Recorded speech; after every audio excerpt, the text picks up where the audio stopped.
ভাবলেন কি করা যায় কবি মনোযোগ দিয়ে শুনবেন।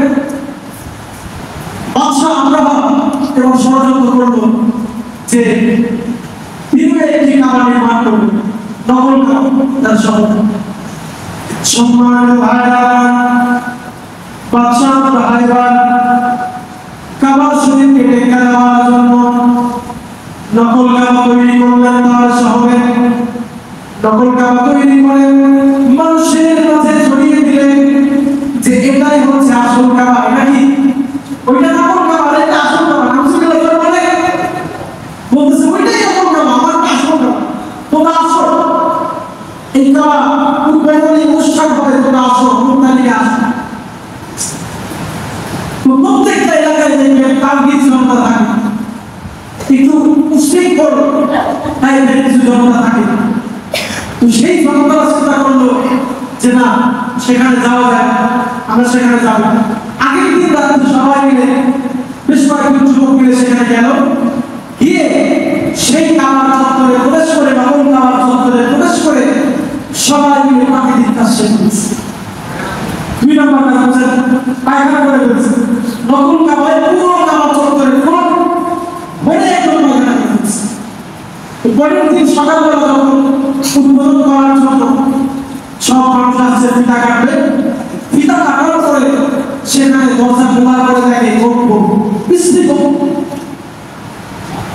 এমন দুর্গন্ধ। মানুষ বলতেছে এটা যদি আসল কাবা হয় তাহলে আসল কাবার ভিতর থেকে কেন এরকম বাজে দুর্গন্ধ আসছে?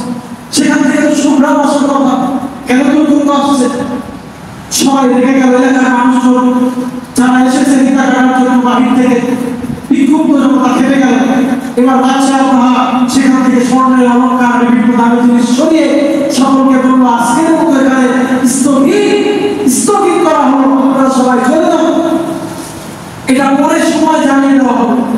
তো সবাই চলে গেল। রাগে খুবই বাদশাহ আব্রাহা কি করলো, সেখানে পেট্রোল ঢেলে আগুন ধরিয়ে সেই নকল কাবা ধ্বংস করে দিল। লক্ষ্য করবেন, ভালো করে শুনবেন, সে নিজেই কিন্তু নিজের কাবা ধ্বংস করল। ধ্বংস করার পরে এবার সে চক্রান্ত করলো, পাশের বিভিন্ন কান্ট্রিতে সে চিঠি লিখে পাঠালো যে আসল কাবার যারা রক্ষণাবেক্ষণ করে তারা আমার কাবাকে ধ্বংস করেছে, আমার কাবাকে জ্বালিয়ে পুড়িয়ে ধ্বংস করে দিয়েছে। আসলে কি সেই কাবার লোকজন পুড়িয়ে ধ্বংস করছে না সে নিজে ধ্বংস করছে? সে নিজে করছে না, নিজেই কাজ করছে।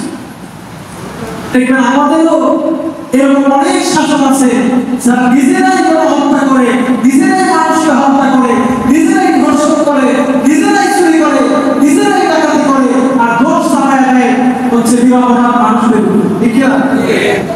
নিরপরাধ মানুষগুলোকে ধর্ষণকারী বানায় দেয়, বছরের পর বছর তাদেরকে জেল খাটায়, ফাঁসি দেয়। তো এইরকম